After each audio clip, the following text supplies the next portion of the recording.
Hello guys! For today's video,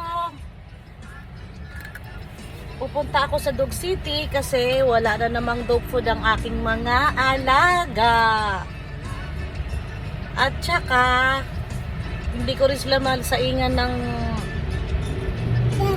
bigas sa kanin kasi wala akong pangpaulam sa kanila. Kaya pumakbo na lang ako sa Dog City para bumili ng dog food. So silipin mo magkano dyan?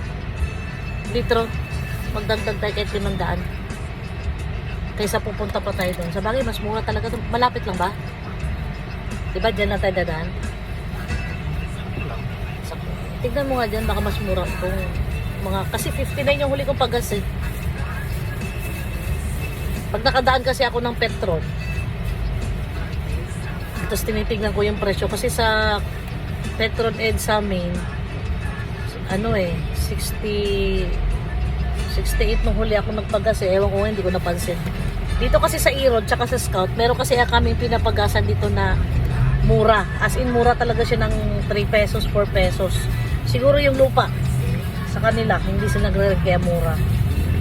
Okay guys, we are here in Dog City! Yay! Dog City! Dog City! Ayan na po!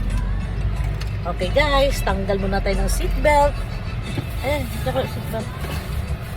Aray ko. Yan. May power bank ko, baka mahulog. Hindi mahulog yan. Akong bahala. Akong bahala. Akong blalala. Aray. Eh, nagkagewang-gewang na yung video ko.